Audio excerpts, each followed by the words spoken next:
Hello kids, how are you all? Hope you are fit, fine, healthy and hope you all are enjoying. So kids, today ma'am आज आपको बहुत ही interesting सी चीज़ और बहुत new चीज़ आपको समझाने वाली है. That is our application writing. ये आपने क्लास 1 में नहीं करी है, ये हम क्लास 2 में कर रहे हैं एंड ये हमारी बिल्कुल न्यू है, तो आप इसको बहुत ध्यान से सुनोगे, बहुत अच्छे से समझोगे. एप्लीकेशन होती क्या है पहले हम ये समझेंगे. जैसे कि हम एग्जाम्पल लेंगे स्कूल का. हम स्कूल में कभी छुट्टी पे होते हैं, लाइक हम कभी बाहर गए हुए होते हैं या हम किसी मैरिज को अटेंड करके लेट होते हैं तो हम इस वजह से छुट्टी कर लेते हैं, या कभी हम सिक होते हैं, फीवर होता है, कुछ भी कोई भी प्रॉब्लम होती है तो हम छुट्टी ले लेते हैं. तो जब कभी भी हम छुट्टी लेते हैं तो ये कुछ रूल्स होते हैं कि आपको स्कूल में इन्फॉर्म करना होता है कि आज हम छुट्टी पर हैं. तो वो इन्फॉर्मेशन कैसे स्कूल में पहुँचाई जाती है उसको आज हम सीखेंगे. उसको हम पहुँचाते हैं एक एप्लीकेशन के थ्रू. ठीक है, तो हम एप्लीकेशन लिखते हैं स्कूल की प्रिंसिपल को कि हम क्यों किस वजह से लीव पर है. तो उसका मेथड क्या होता है लिखने का, ये मैम आज आपको समझाएंगी. तो मैम ने यहाँ पे अपनी इंग्लिश नोटबुक खोल ली है. मैम आपको एक्सप्लेन करेंगी कि इसको कैसे लिखते हैं.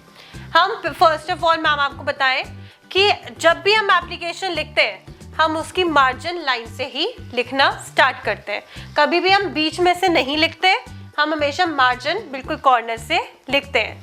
फर्स्ट ऑफ ऑल हम लिख किसको रहे हैं एप्लीकेशन, प्रिंसिपल को. तो कैसे स्टार्ट होगा, टू, किसको लिख रहे हैं अब, टू किसको लिखेंगे, अब ये वर्ड लिखेंगे हम, द प्रिंसिपल,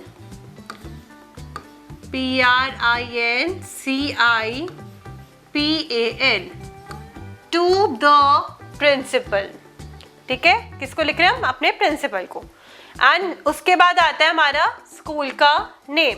ठीक है, अभी बेटा मेरी नोटबुक में मार्जिन नहीं है तो हम यहाँ पे मार्जिन में ड्रॉ कर दूंगी आफ्टरवर्ड्स. ओके, बट आपको बिल्कुल जो लाइन होती है ना हमारी कॉपी में वहां से स्टार्ट करना है. Okay, to the principal. अब आपके स्कूल का नेम क्या है, Kiddiewink Academy, KIDDIEWINK,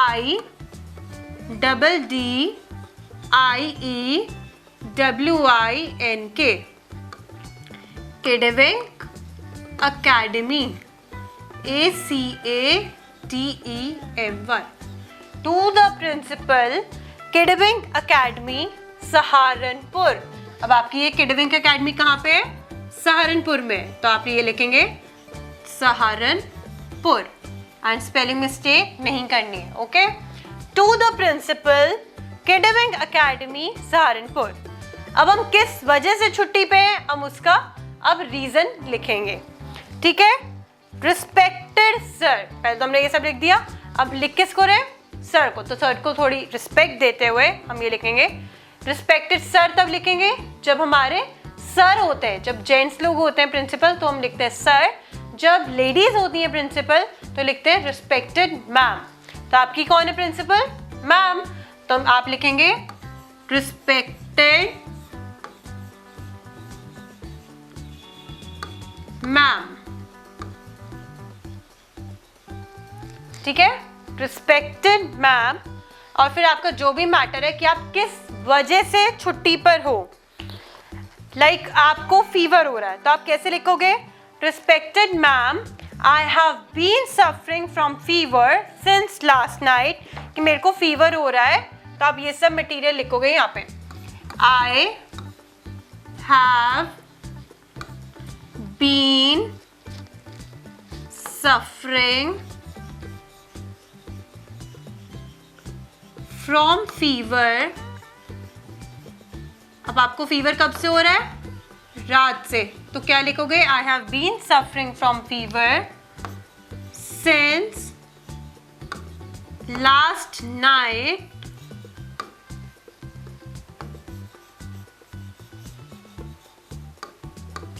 full stop. अब आपके यहाँ एक सेंटेंस खत्म हुआ है तो फुल स्टॉप. सो इसलिए, सो आई एम, इसलिए आज मैं अनेबल टू अटेंड, इसलिए आज मैं अपने फीवर के कारण मैं आज अटेंड नहीं कर पाऊंगा क्या, school. so I am unable to attend the school. ठीक है, और फिर क्या लिखोगे? आपको उनसे रिक्वेस्ट करनी है ना कि हमें लीव दे दो, तो आप क्या लिखोगे? काइंडली ग्रांट मी, इस वजह से सो कॉमा काइंडली ग्रांट मी लीव, ग्रांट मी लीव। अब आपको लगता है कि आपको फीवर ज्यादा है, आपको 2 दिन का आराम करने की जरूरत है, तो क्या लिखोगे? Grant me leave for 2 days, कि आपको 2 दिन की छुट्टी चाहिए। Kindly grant me leave for 2 days। ठीक है, अब कौन कौन से दिन की छुट्टी चाहिए? दैट इज को हम लिखते हैं आई का मतलब होता है दैट इज, फिर आप डेट लिखोगे कि इस डेट से दिस टू दिस, इस डेट तक छुट्टी चाहिए। ठीक है, कैसे लिखोगे? I have been suffering from fever since last night, so I am unable to attend the school, so kindly grant me leave for 2 days, that is this from this.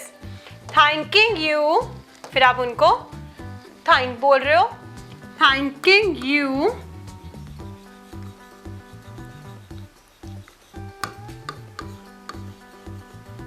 yours obediently, yours obediently,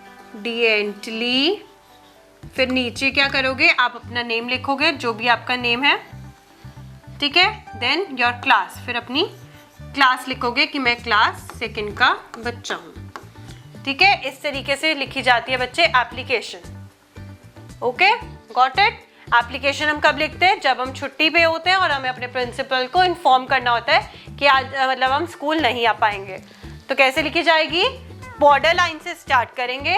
to the principal, Kiddiewink Academy, Saharanpur. Respected ma'am, I begged, I have been suffering from fever since last night. I am unable to attend the school, so kindly grant me leave for 2 days, that is this to this. Thanking you, yours obediently, then your name. यहाँ पे अपना name लिखना है, तो मैं adding डाल देती हूँ नेम, तो आप भूलेंगे नहीं। क्लास 2, ठीक है। इस तरीके से आपको एप्लीकेशन लिखनी है। और मैम आपको ज़रूरी नहीं है सिर्फ हम बीमार होते हैं इसलिए एप्लीकेशन लिखते हैं। अगर हमें मैरिज में जाना है या कोई और, तो हम इस लाइंस की जगह, ये जो हमारी ये लाइंस है, इनकी जगह हम वो रीज़न लिखते हैं जो भी हमारा छुट्टी लेने का रीज़न होता है। और ऊपर का जो ये हमारा पैटर्न है और ये जो हमारा पैटर्न होता है, ये एज इट इज़ सेम आता है। सिर्फ इतना मटीरियल जो अंदर का रीज़न होता है ये हम अपने पास से लिखते हैं, जो भी हमारा रीज़न रहता है छुट्टी लेने का। ठीक है, समझ आ गया? बाकी मैम आपको असाइनमेंट सेंड करेंगे, आपको वो नोटबुक में कंप्लीट करना है। Hope you all have understood. Thank you.